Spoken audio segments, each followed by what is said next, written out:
Welcome everyone, आप देख रहे हैं डार्क नाइट एक्सप्लेनर। अगर अभी तक आपने हमारे चैनल को सब्सक्राइब नहीं किया है तो प्लीज वीडियो को लाइक करें, चैनल को सब्सक्राइब करें, क्योंकि हम आपके लिए हमेशा ऐसा कंटेंट लाते रहते हैं। धन्यवाद। तो पिछले एपिसोड में आपने देखा एक लड़की जो शायू से मिलने तो आई, लेकिन अपना नाम बताए बिना वहाँ से चली गई, और फिर शायू और यूनिफाई की मुलाकात दोबारा से डेविल ट्विन सिस्टर्स से हो गई। लेकिन एपिसोड के एंड में वे सभी चारों ओर से घिर गए, क्योंकि एक तरफ तो शायू और यूनिफाई को टियांग उसके भाई ने घेर रखा था, वहीं डेविल ट्विन सिस्टर्स के सामने वही दोनों स्ट्रेंज पर्सन आ गए थे। अब आगे तो एपिसोड की शुरुआत में हमें जनरल ली को दिखाया जाता है, जो कि जॉन के साथ टुआंगू होटल में आए हुए थे, और हम देखते हैं कि उस होटल में वह किलर कपल भी आया हुआ था, जो कि आपस में बातें कर रहे थे कि देखो कितने सारे लोग उस घोस्ट शिप के खजाने को लूटने के लिए आए हैं, लेकिन कितनी दुख की बात है कि एंड में इन सभी को मौत के अलावा कुछ नहीं मिलेगा। अब हमें जॉन को दिखाया जाता है, जो कि जनरल लू को शायू को माफ करने के लिए कह रहा था, लेकिन जनरल ली अब भी शायू से बहुत गुस्सा थे, इसलिए वे बात को बदलते हुए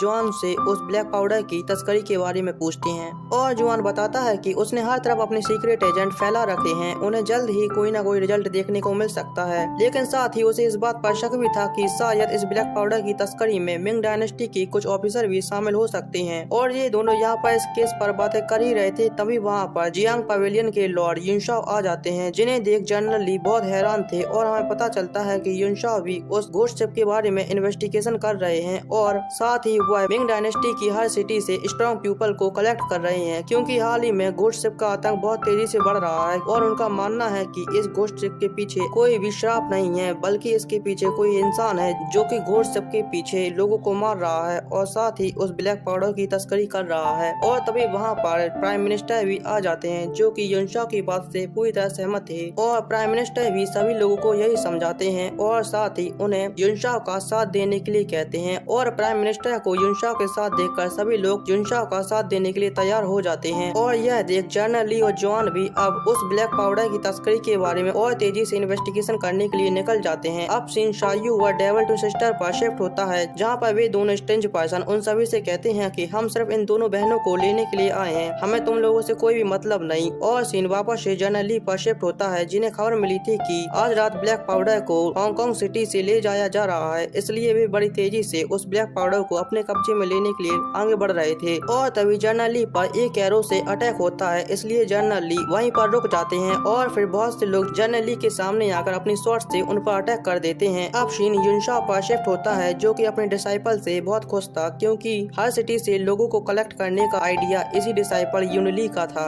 और अब सीन शायू पर शिफ्ट होता है, जो अब भी टियांग और उसके भाइयों से फाइट कर रहा था, और साथ ही यूनिफाई भी उन ब्रदर्स पर अपनी निडल से अटैक कर शायू की हेल्प कर रहा था, जो देख टियांग का सेकंड ब्रदर यूनिफाई पर अटैक करता है, लेकिन बीच में शायू आ जाता है, और इसी तरह ये दोनों एक दूसरे की हेल्प करते हुए फाइट कर रहे थे। अब सीन डेविल ट्विन सिस्टर पर शिफ्ट होता है, जिन्हें पकड़ने के लिए वह स्ट्रेंज पर्सन आगे बढ़ने लगते हैं, जिन्हें देख जेसी उन दोनों की आंखों में मिट्टी डालकर अपने ड्रैगर से उन पर अटैक करती है, लेकिन वे जेसी को वहीं पर रोक देते हैं, और फिर वे उन दोनों को अपने साथ ले जाने लगते हैं, जिसे देख शायू उन दोनों को अपने स्लैश अटैक से दूर कर देता है। और फिर वह डायू से पूछता है आखिर ये दोनों कौन है जो तुम्हारे पीछे पड़े हैं, और फिर डायू बताती है कि ये स्पेशल 8 मैसेंजर्स के सुपर मास्टर हैं, जो कि हमें लेने के लिए यहाँ पर आए हैं। और फिर वे सभी दोबारा से फाइट के लिए रेडी हो जाते हैं। अब सीन दोबारा से युनशाओ और युनली पर शिफ्ट होता है, जो कि अभी भी उस घोस्ट शिप के बारे में डिस्कस कर रहे थे, और युनली युनशाओ को बताता है कि जेनवाई के लोग भी इस केस को इन्वेस्टिगेट कर रहे हैं, जो सुन युनशाओ युनली से कहता है तुम्हें इस केस को उन लोगों से पहले इन्वेस्टिगेट करना होगा, अगर वो लोग हमसे पहले इस केस को सॉल्व कर देंगे तो एम्परर के सामने हमारी भारी बेइज्जती हो सकती है। और अब सीन दोबारा से शायू पर शिफ्ट होता है, जो कि टियांग के सेकंड ब्रदर से फाइट कर रहा था, लेकिन शायू अब इस फाइट में धीरे धीरे कमजोर पड़ने लगता है, और वह यूनिफाई से पूछता है यूनिफाई तुमने मुझे जो पॉइजन दिया था क्या उसका असर अब तक हो सकता है। जो सुन यूनिफाई कहता है मैंने तुम्हें कोई पॉइजन नहीं दिया था, मैंने तुम्हें सिर्फ एनेस्थीसिया दिया था, जिसका असर कब का खत्म हो गया होगा। और शायू यूनिफाई को बताता है कि उसकी एनर्जी बहुत तेजी से एडजस्ट हो रही है। जो सुन यूनिफाई अब शायू के लिए परेशान होने लगता है। वहीं दूसरी ओर उन तीनों भाइयों को भी यह पता चल जाता है कि शायू अब धीरे धीरे कमजोर पड़ रहा है, इसलिए वे अपना special attack 9 heavenly sword technique का यूज करते हुए शायू की ओर बड़ी तेजी से बढ़ने लगते हैं, और शायू भी इस अटैक को फेस करने के लिए रेडी हो जाता है। और जैसे ही वे तीनों मिलकर शायू पर अटैक करते हैं, वैसे ही सीन युनली पर शिफ्ट हो जाता है, जो कि अपने लोगों से उस घोस्ट शिप के बारे में पूछ रहा था, लेकिन उसके लोगों को अभी भी उस घोस्ट शिप के बारे में कोई भी इंफॉर्मेशन नहीं मिली थी, जिसकी वजह से युनली अब यहाँ पर निराश हताश होने लगता है, जिसकी वजह से वह अपने लोगों को जेनवाई के लोग यानी जनरल ली और जुआन पर नजर रखने के लिए कहता है। अब सीन शायू पर शिफ्ट होता है, जिसकी हालत उस अटैक से बहुत बुरी हो चुकी थी, लेकिन हम देखते हैं कि इस अटैक का प्रेशर इतना ज्यादा था कि वहाँ पर खड़ा हर पर्सन इस अटैक के प्रेशर से पीछे हट गए थे। और जब डायू शायू की ऐसी हालत देखती है तो वह उसकी हेल्प करने के लिए आगे बढ़ने लगती है, लेकिन फाइट करते करते डायू की हालत भी अब खराब हो गई थी। तभी हम देखते हैं कि शायू की बॉडी पर एक स्पेशल पैटर्न क्रिएट होने लगता है, जिसकी वजह से शायू का पावर लेवल एकदम हाई हो जाता है और वह एक ही झटके में इन तीनों भाइयों को ढेर कर देता है। लेकिन इतनी पावर यूज करने की वजह से शायू वहीं पर बेहोश हो जाता है और जब तक इन तीनों भाइयों के होश ठिकाने आते हैं तब तक शायू और यूनिफाई बोट लेकर वहां से निकल चुके थे। जिसे देख वे दोनों सुपर मास्टर जंप कर उस बोट का पीछा करने लगते हैं। तभी यूनिफाई अपनी नेडल से उन दोनों पर अटैक करता है, जिससे बचने के चक्कर में वे दोनों वहीं पर समुद्र में गिर जाते हैं और शायू और उसके साथियों के हाथ से निकल जाने की वजह से वे तीनों भाई वहीं पर दांत पीसते रह जाते हैं। और तभी वहाँ पर वह ब्लू गर्ल पहुँच जाती है और वह उन तीनों से कहती है, अगर तुम लोग चाहो तो मैं तुम्हारी उन लोगों को पकड़ने में हेल्प कर सकती हूँ।